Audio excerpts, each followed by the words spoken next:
Jake Morrison stood at the large window of Grand Nexus Station and watched the ships arrive. Each vessel was different from the others. Some looked like giant crystals floating through space. Others had curved metal hulls that gleamed in the starlight. A few appeared to be made of living tissue that pulsed with strange colors. The space station was huge, bigger than most cities on Earth. It orbited around Kepler Prime, a world that belonged to no single species. This made it the perfect place for peace talks. Jake had been traveling for 3 weeks to get here, and now he could see why this place was chosen. No one could claim it as their home ground. Jake was 42 years old and had spent most of his adult life talking to aliens. He was good at his job because he listened more than he spoke. Many humans thought aliens were just like people from different countries, but Jake knew better. Each species thought in completely different ways. What seemed normal to humans could be deadly insults to others. The war had been going on for 3 years now. The Zephyrian Empire and the Terran Federation had started fighting over mining rights in the Outer Rim. What began as a small dispute had grown into something that threatened the entire galaxy. Dozens of smaller species were caught in the middle, forced to choose sides or risk being destroyed. Jake turned away from the window as footsteps approached. Commander Lisa Barnes walked up beside him. She was his military escort and had become a good friend over the years. Lisa was 10 years younger than Jake, with short brown hair and eyes that missed nothing. The Zephyrian fleet just arrived, Lisa said. She pointed out the window at a group of dark ships that had appeared at the edge of the system. 15 heavy cruisers and at least 50 smaller vessels. They're not taking any chances, Jake nodded. The Zephyrians always traveled in large groups. Their culture was built around strength and showing power to others. Coming to peace talks with a small fleet would have been seen as weakness by their own people. Have you seen their ships before? Jake asked. Only in battle recordings, Lisa replied. They're designed to look scary. All those sharp edges and dark metal. Even their civilian ships look like weapons. Jake had studied the Zephyrians for months before coming here. They were tall, usually 8 feet or more. Their skin was covered with natural armor plates that looked like crystal. They were incredibly strong and fast, evolved from predators. On a harsh world where only the toughest survived. More importantly, their entire society was based on combat. Children learned to fight before they could walk properly. Adults earned their place in society through duels and contests of strength. Their leaders were always the best warriors, not the smartest or wisest. This made peace talks very difficult. Most human diplomats tried to appeal to logic and mutual benefit. The Zephyrians only respected those who could prove their strength. Many previous attempts at peace had failed because human negotiators were seen as weak. There's Ambassador Veltar, Lisa said, pointing to a group of aliens entering the main corridor. Jake looked and saw the Zephyrian delegation. They moved like soldiers, even in a diplomatic setting. At the front walked an elderly Zephyrian whose armor plates had turned white with age. This was Veltar, one of the few Zephyrians who believed peace was possible. Behind Veltar came the military representatives. Jake recognized several of them from intelligence reports. These were career soldiers who had spent their lives fighting. They would not be easy to convince. At the back of the group walked a massive figure that made Jake's stomach tighten. Warlord Kethfer was even bigger than Jake had expected. The alien stood nearly 8.5 feet tall. His armor plates were dark blue, almost black, with scars that told stories of countless battles. Twin energy weapons hung from his belt, and his yellow eyes swept the corridor like a predator looking for threats. He's huge, Lisa whispered. Intelligence reports said he was big, but seeing him in person is different. Jake had read Kethver's file many times. The Warlord had never lost a personal combat. He had led Zephyrian forces in dozens of victories against human colonies. Most importantly, he represented the military faction that opposed any peace with Humans. His presence here meant the talks would be even more difficult than expected. The human delegation had arrived 2 days earlier. Jake had spent the time meeting with representatives from neutral species, trying to build support for a peace agreement. Many of the smaller races were tired of the war. Trade routes had been disrupted, and several worlds had been evacuated. Due to fighting, the Corvani, a species of blue-skinned traders, had been particularly helpful. Their leader, Captain HFY, had privately told Jake that most neutral species would support any reasonable peace plan. The problem was defining what the Zephyrians would consider reasonable. Jake walked through the station's main corridor toward the assembly hall. The corridor was wide enough for beings of all sizes to move comfortably. The walls were made of a smooth material that changed color based on the lighting. Shops and restaurants lined both sides, catering to the needs of dozens of different species. He passed a group of insect-like beings from the hive worlds, their multiple arms gesturing as they communicated through clicking sounds. Near them, a family of bear-like creatures from the northern systems shared a meal that smelled like burning sulfur. Jake had learned long ago not to judge alien food by human standards.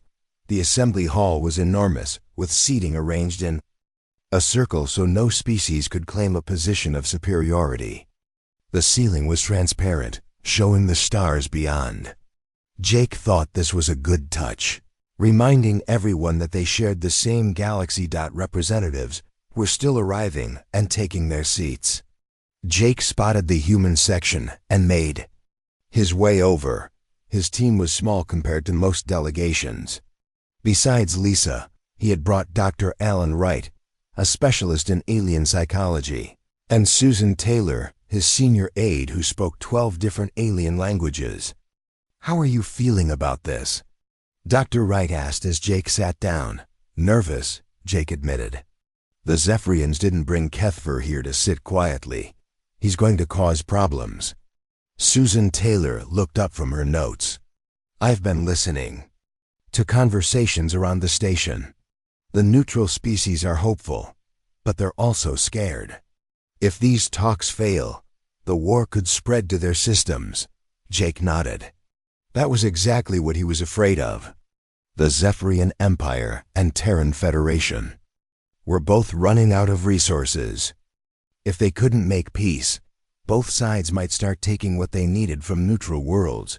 The opening ceremony began with speeches from the neutral species hosting the talks. The words were translated into dozens of languages, creating a soft buzz of electronic voices. Jake listened carefully, noting which species seemed most eager for peace and which appeared more cautious. When Ambassador Veltar stood to speak for the Zephyrians, the hall grew quiet. The old alien's voice was strong despite his age, and he spoke about the costs of war for both sides. Jake felt hopeful as Veltar outlined areas where compromise might be possible. That hope died when Warlord Kethver suddenly stood up. The massive alien's voice boomed across the hall, drowning out the translation devices. "Peace talks, Kethver," said in heavily accented Standard Galactic, "with humans who hide behind words instead of fighting with honor. The Zephyrian Empire should not waste time speaking with cowards who fear true combat."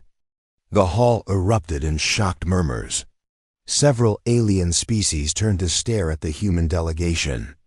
Jake felt his face grow hot, but he forced himself to remain calm.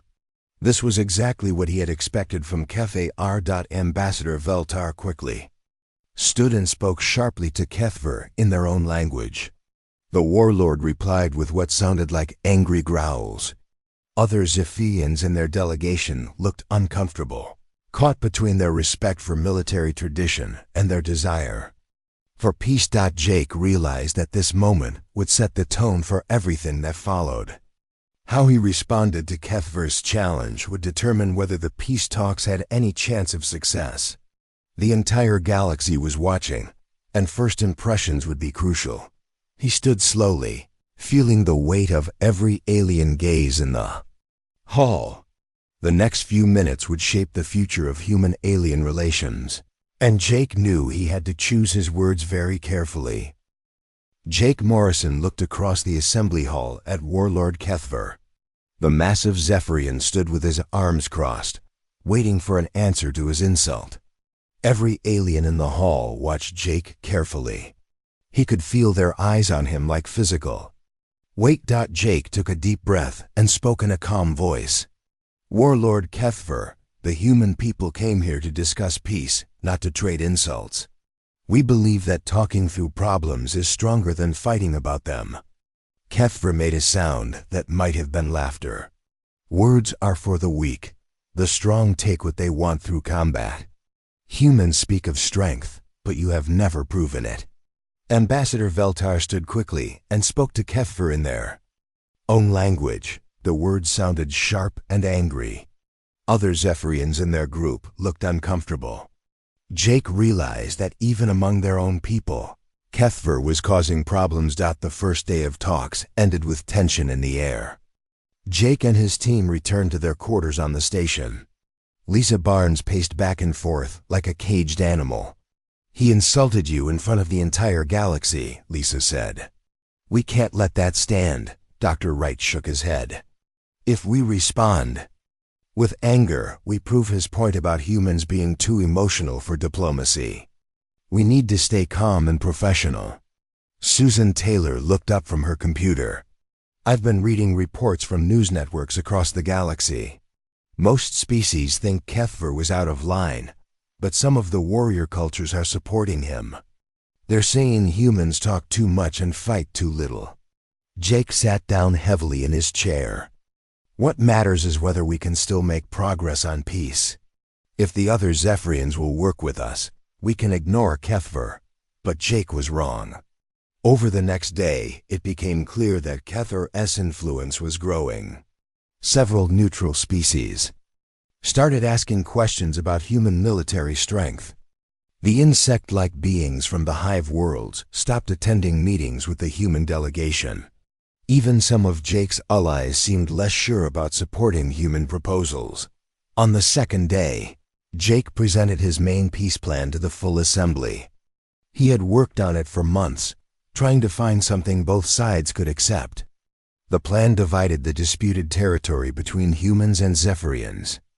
It also created buffer zones where neither side could build military bases. Most importantly, the plan limited how many warships each side could keep in border systems.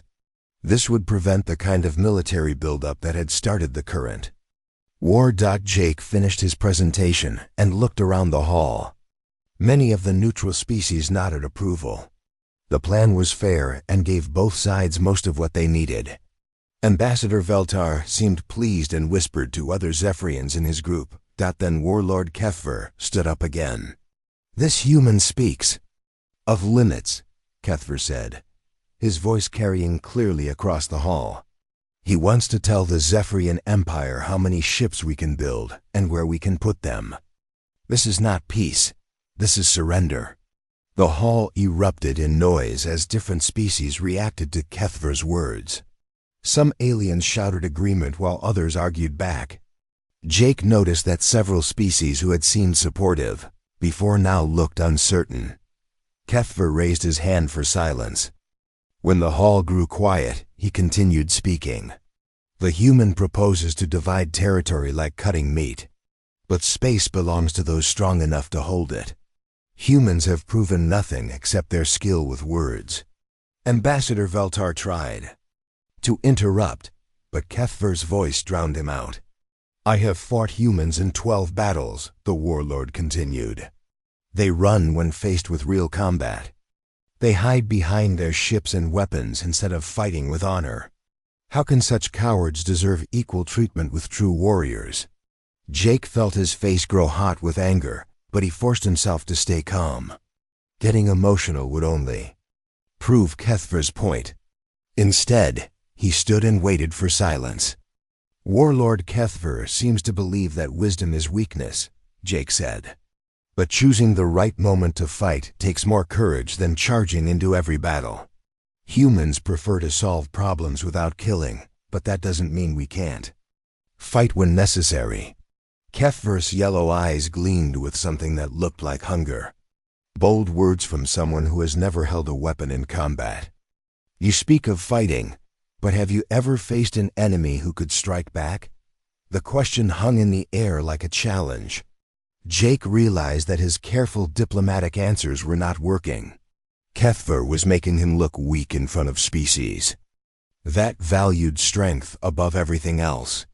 I have served in combat zones, Jake replied. I've been shot at by pirates and survived ship attacks. Diplomats go to dangerous places too. Surviving attacks is not the same as winning battles, Kefver said. Any creature can run and hide. Only warriors face their enemies directly.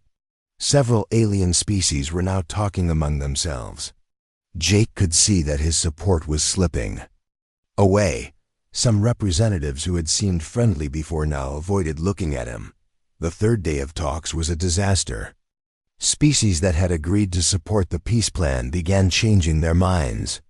The Corvani captain who had been so helpful now seemed distant. Even worse, 3 more warrior species announced they were joining the Zephyrian position. Jake met with his team that evening to discuss options. Everyone looked tired and frustrated. We're losing them, Susan Taylor said. Every time Kefver speaks, more species start questioning human strength. If this continues, we'll have no support left. Dr. Wright had been studying alien psychology. Reports all day. The problem is that many species judge leadership by combat ability. On their worlds, the strongest individuals become chiefs or kings. They can't understand how humans choose leaders through elections and committees. Lisa Barnes had been quiet during most of the meeting. Now she spoke up with anger in her voice. So what do we do? Let that oversized lizard destroy 3 years of peace work? Jake had been thinking about the same question. He had studied Zephyrian culture extensively, and he knew there was one way to settle the dispute permanently. The idea scared him, but he was running out of options. There is something we could try, Jake said slowly. But it's dangerous and there's no guarantee it would work. The others looked at him with curiosity and concern. In Zephyrian culture, disputes can be settled through personal combat, Jake continued. If someone challenges your honor, you can demand a duel. The winner is considered right, and the loser must accept their judgment. Lisa's eyes widened with shock. You can't be serious. Kefver is twice your size and has been fighting his whole life. He'd kill you in seconds. Maybe, Jake admitted. But if I refuse to fight, it proves his point about human cowardice. We'd lose all credibility with every warrior species in the galaxy. Dr. Wright leaned forward. Even if you could win, which seems impossible, one duel wouldn't change the fundamental problems between our species. But it might give us enough credibility to restart real negotiations, Jake replied. Right now, half the galaxy thinks humans are too weak to deserve respect. If I can prove them wrong, even once, it could change everything. Susan Taylor had pulled up information about Zephyrian combat traditions on her computer. According to this, challenges must be issued publicly and accepted within 3 days. The combat is usually fought with energy weapons and zero gravity. The room grew quiet as everyone considered the implications. Jake knew his friends were right about the danger.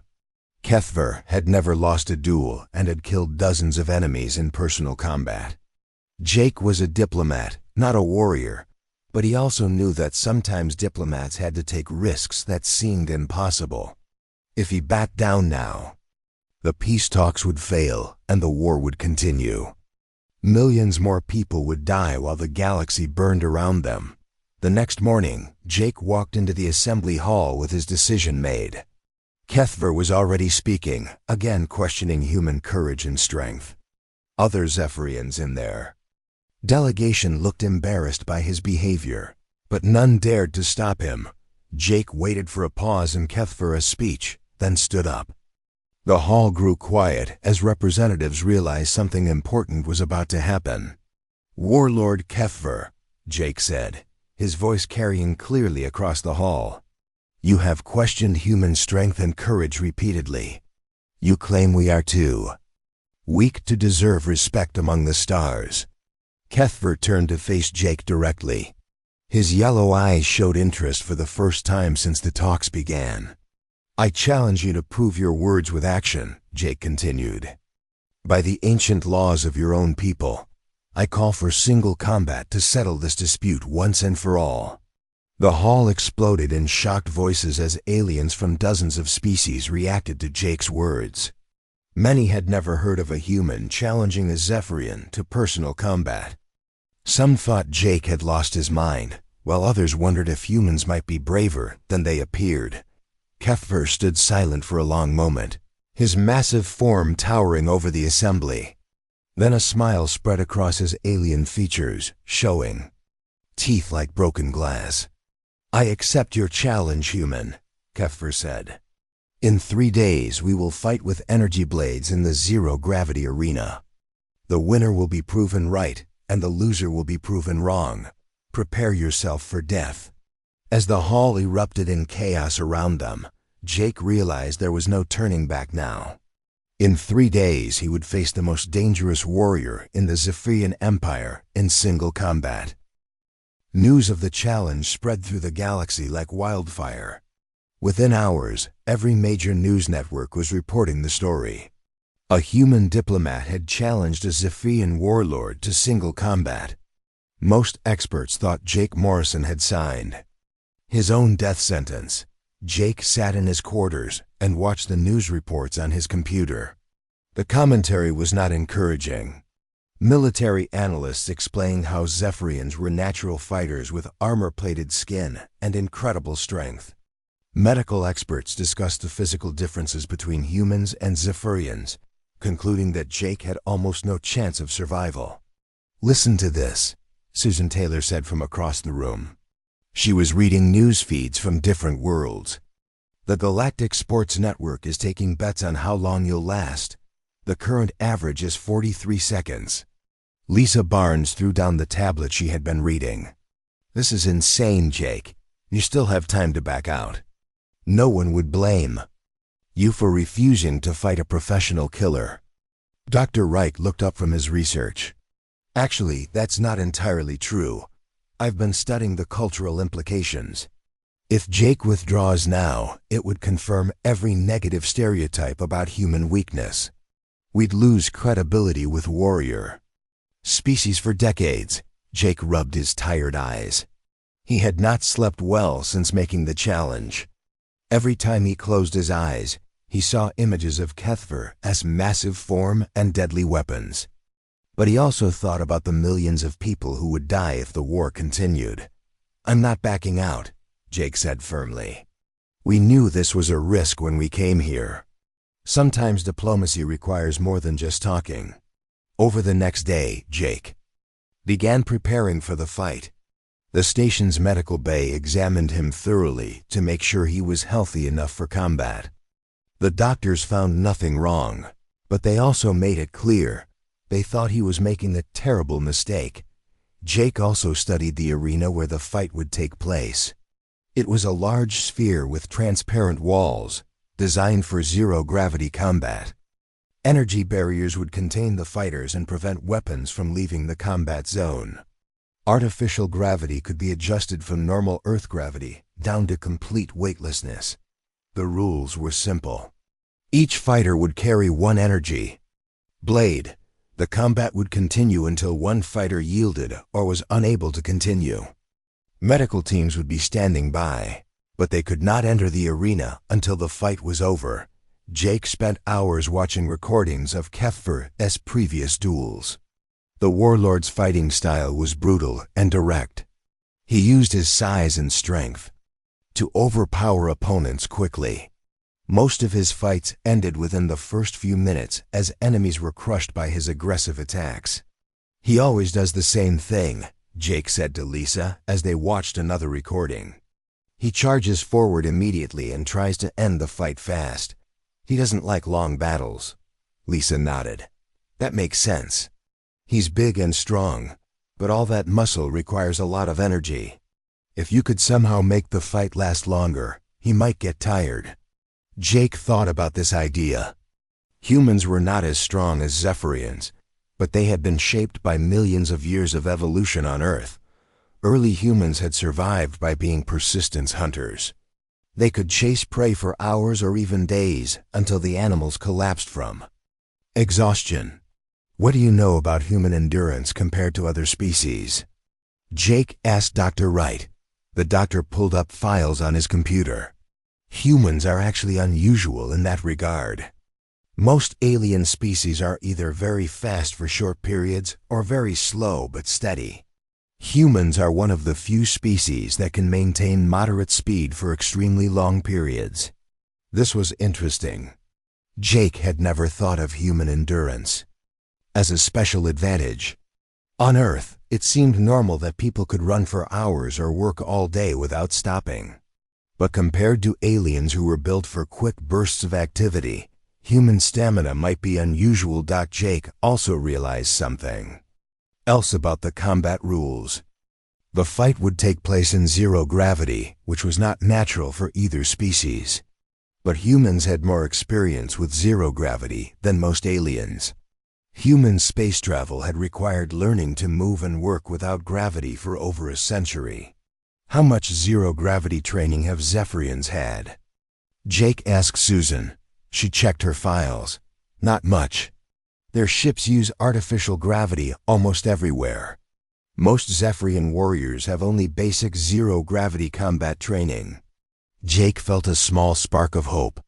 If he could use the zero-gravity environment to his advantage, he might be able to avoid Kethfer's strength while using his own advantages. But Jake knew he needed more than hope. He needed to learn how to fight. The station had a training facility used by security personnel.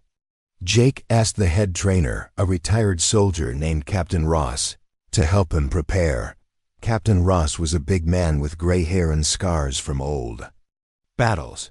He looked at Jake with obvious doubt. "Sir, I've trained hundreds of fighters over the years," Captain Ross said.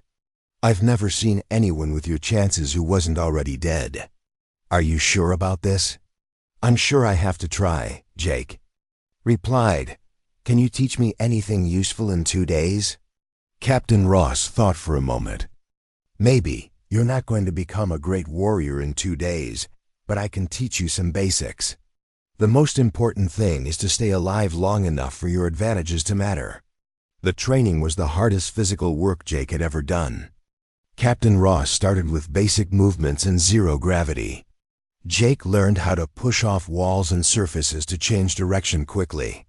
He practiced moving in 3 dimensions instead of thinking about up and down. Zero gravity is about momentum, Captain Ross explained. Once you start moving in a direction, you keep moving until something stops you. You can use that to your advantage if you're smart about it. They practiced with training weapons that were similar to energy blades, but could not cause serious injury. Jake learned basic attacks and defenses, but more importantly, he learned how to avoid attacks entirely. "You're never going to beat him in a straight fight," Captain Ross said. "Your only chance is to be somewhere he doesn't expect. Make him chase you, tire him out, look for mistakes." During breaks in training, Jake continued studying Zephyrian culture.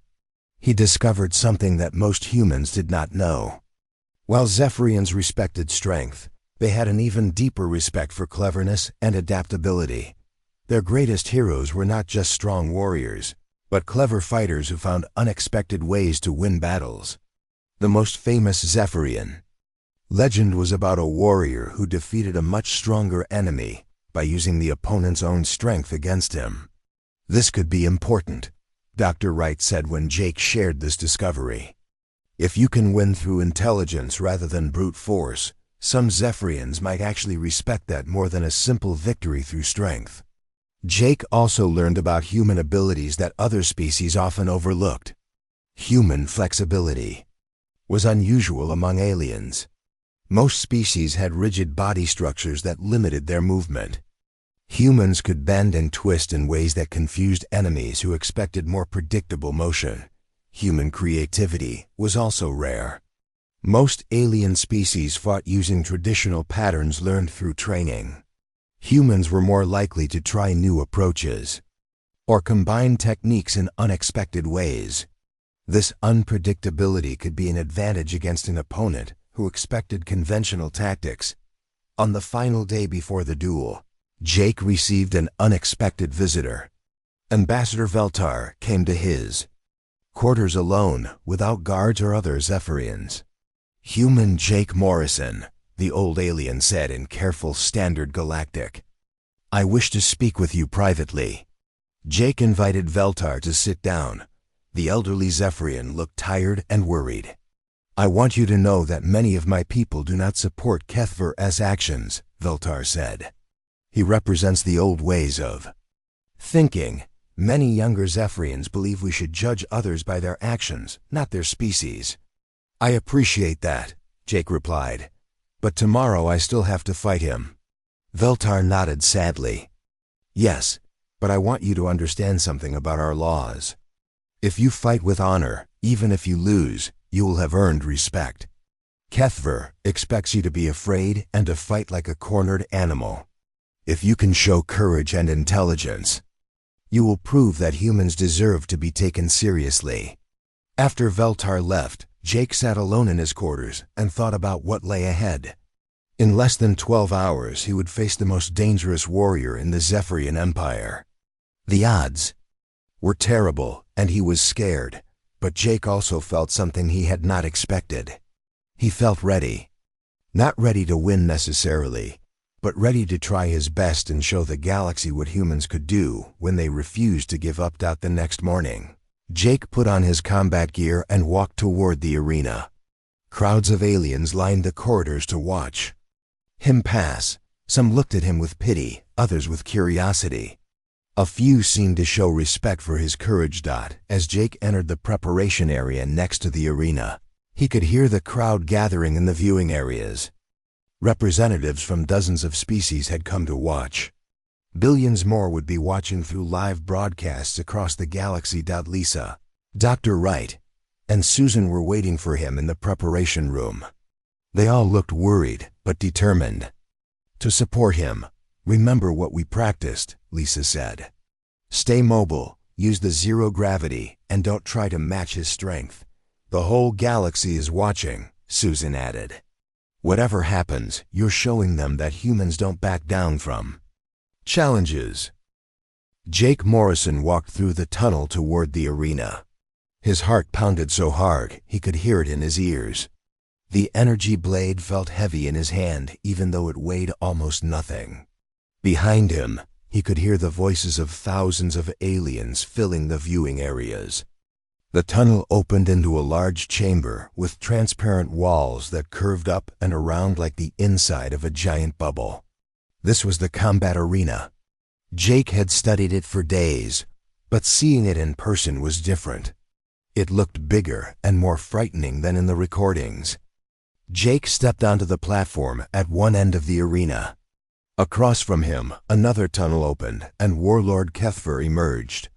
The massive Zephyrian looked even more terrifying in his combat armor. His dark blue plates gleamed under the arena lights, and his yellow eyes fixed on Jake like a predator watching prey. The crowd noise faded as both fighters took their positions. Jake could see thousands of alien faces pressed against the viewing windows. Some looked excited, others appeared worried. All of them were watching to see if a human could survive against the most feared warrior in the Zephyrian Empire. A voice echoed through the arena in multiple languages. "Combat will begin in 60 seconds. Gravity will be reduced to 0 upon commencement. Fighters may begin when the tone sounds." Jake took deep breaths and tried to calm his racing heart. He thought about everything Captain Ross had taught him. Stay mobile, use the environment. Don't try to match strength with strength. Look for opportunities. Across the arena, Kethver raised his energy blade and roared a challenge in his own language. The sound was terrifying, like an angry beast announcing its intention to kill. Jake had read that this was a traditional Zephyrian war cry, meant to frighten enemies before battle. 30 seconds to combat, the voice announced. Jake activated his energy blade. The weapon hummed to life with a blue glow. It was lighter than the training weapons he had used, but the energy field made it deadly. One solid hit from HFY's blade would probably kill him instantly. 10 seconds to combat. Jake bent his knees and prepared to push off from the platform. The moment gravity disappeared, both fighters would be floating freely in the arena. Everything he had learned in the past 2 days would be tested in the next few minutes. 5, 4, 3, 2, 1. The tone sounded, and Jake felt his stomach drop as artificial gravity shut off. Both fighters immediately pushed off from their platforms, toward the center of the arena. But where Jake moved carefully, testing his momentum, HFY launched himself forward like a missile. The Warlord's first attack came faster than Jake had expected. HFY's blade whistled through the air where Jake's head had been a split second earlier. Jake twisted away and used his momentum to spin around one of the arena's support pillars. HFY crashed into the pillar with a loud clang. His armor protected him from damage, but the impact sent him spinning in the opposite direction. Jake realized that the Warlord's size and strength were working against him in zero gravity. Every movement was harder to control. Jake pushed off from the arena wall and moved to a different position. HFY roared in anger and launched himself forward again. This time Jake was ready.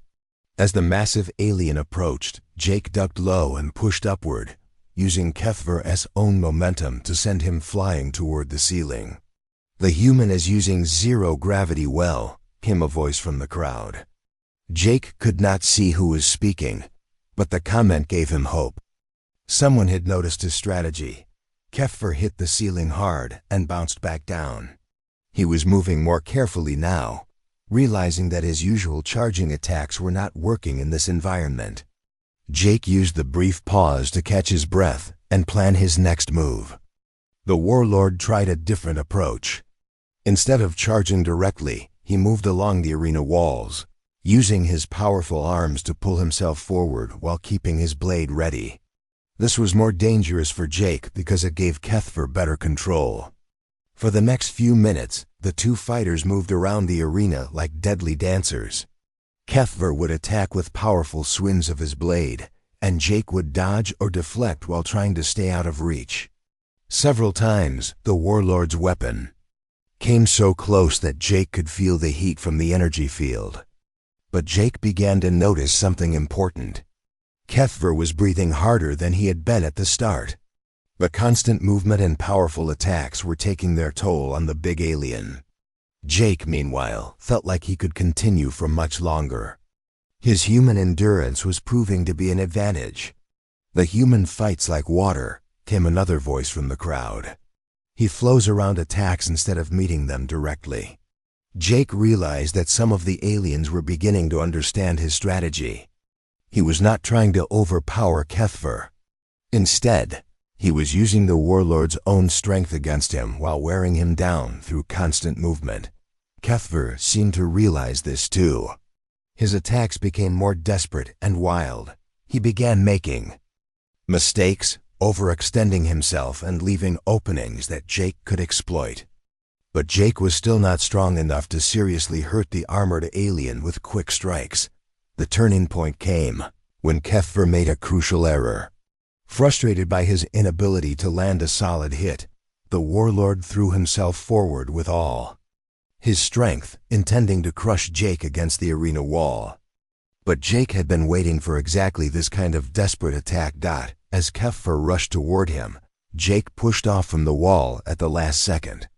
The momentum sent him spinning around behind the Warlord, who crashed into the wall with tremendous force. For a moment, HFY was stunned and disoriented. Jake saw his chance. While HFY struggled to recover, Jake wrapped his arms around the alien's weapon arm and used his human flexibility to twist in a way that the rigid-bodied Zephyrian could not counter. It was a technique Captain Ross had shown him, designed to use an opponent's strength against them. The crowd gasped as Jake managed to force HFY to drop one of his energy blades. The weapon floated away across the arena, leaving the Warlord with only one blade against Jake's one.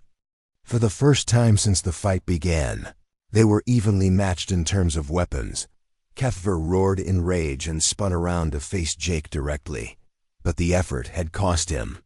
The big alien was now breathing heavily, and sweat dripped from his armor plates. Jake, while tired, was still moving with energy and purpose. "Impossible," someone in the crowd whispered. "The human is still fighting." The next phase of the battle was different from what had come before. With only one blade each, both fighters had to be more careful. Kethver could no longer rely on overwhelming attacks. Jake could not simply dodge and wait for openings. They moved around each other in a deadly circle, each looking for a chance to strike. Jake's human creativity began to show as he tried attacks and movements that no traditional fighter would attempt. He would suddenly change direction in mid-flight, or twist his body in ways that confused Kethvar's defense.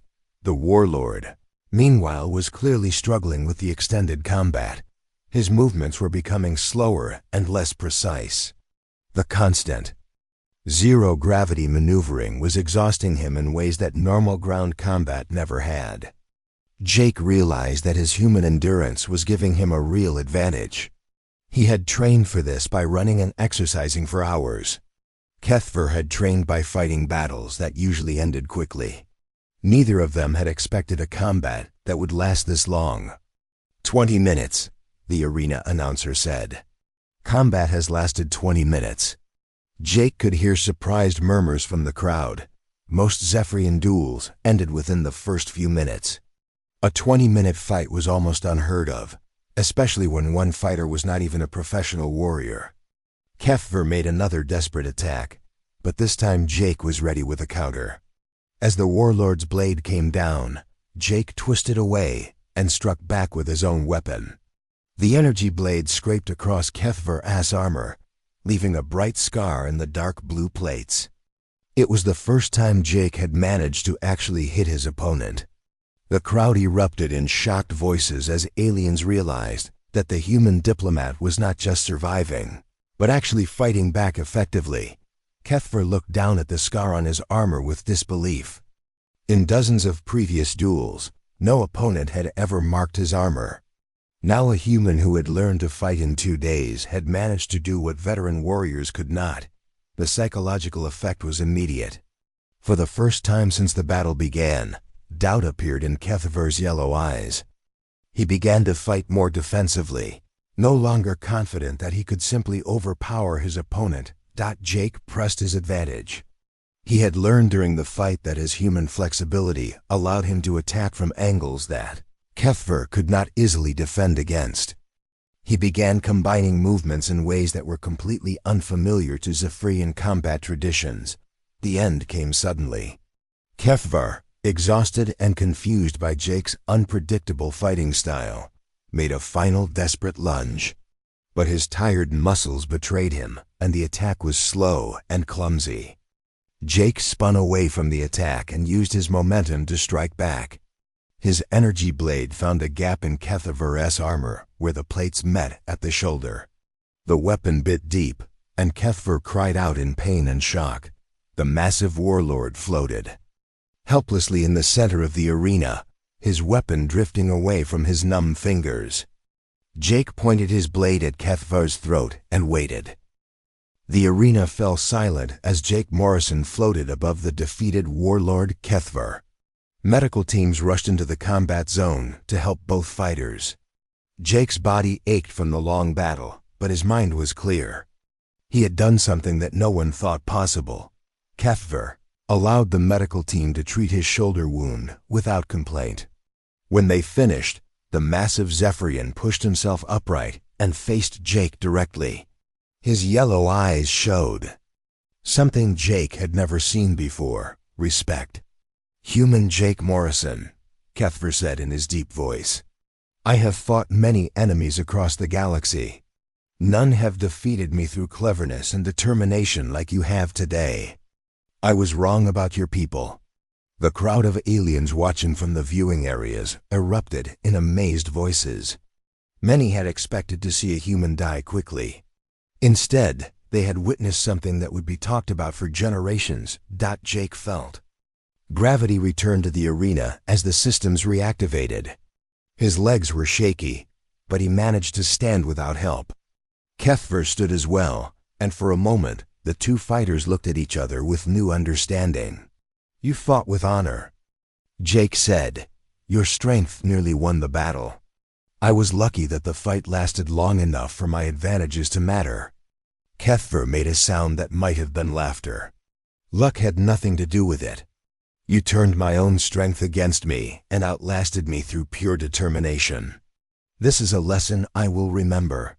Ambassador Veltar entered the arena with other Zephyrian officials. The elderly alien looked amazed and pleased. He spoke to Kethver in their own language, and Jake could tell from the tone that important things were being discussed. Finally, Veltar turned to Jake and spoke in Standard Galactic. "Warlord Kethver has agreed to support the peace negotiations. Your victory has proven that humans deserve respect as equals among the stars." The news spread through Grand Nexus Station within minutes. Jake's victory over Kethver had changed everything. Species that had questioned human strength were now asking to meet with the human delegation.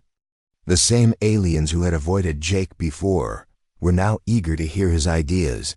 Jake returned to his quarters exhausted but hopeful. Lisa Barnes, Dr. Wright, and Susan Taylor were waiting for him with huge smiles and medical supplies. "That was incredible," Lisa said as she checked Jake for injuries. "I've never seen anything like it. You made a Zephyrian warlord look slow and clumsy." Dr. Wright was already analyzing news reports from across the galaxy. "The reaction is amazing. News networks are calling it the upset of the century. More importantly, diplomatic channels are lighting up with requests for meetings." Susan Taylor looked up from her computer with excitement. "Jake, you need to see this. The Corvani have officially endorsed your peace plan. So have the Hive Worlds and the Northern Systems. 3 more species just announced their support in the last hour." Over the next few days, the Peace Summit was completely transformed. Species that had been neutral or even hostile to human proposals were now eager to negotiate. Jake found himself busier than ever, but this time aliens were coming to him with offers instead of complaints. The most surprising change was in the Zephyrian delegation itself. Kethver, who had been the biggest obstacle to peace, became one of its strongest supporters. The Warlord used his influence with military factions across the galaxy to convince them that humans were worthy allies. "Your victory proved something important," Kethver explained to Jake during one of their meetings. "Strength comes in many forms. Zephyrian warriors respect power, but we respect intelligence and determination even more. You showed both." Jake learned that his victory had become legendary among warrior species throughout the galaxy. The story was being told and retold, growing more dramatic with each telling. Some versions had Jake defeating multiple Zephyrians at once. Others claimed he had fought while injured or outnumbered. The truth was impressive enough. A middle-aged human diplomat with 2 days of combat training had defeated the most feared warrior in the Zephyrian Empire through endurance, creativity, and sheer determination. The peace negotiations moved forward quickly after Jake's victory. The power-sharing agreement that had seemed impossible before was now accepted by most species. Even better, several new proposals were added that would prevent future conflicts. The final treaty was signed 2 weeks after the duel. It was officially called the Morrison Accords, named after Jake's unexpected victory.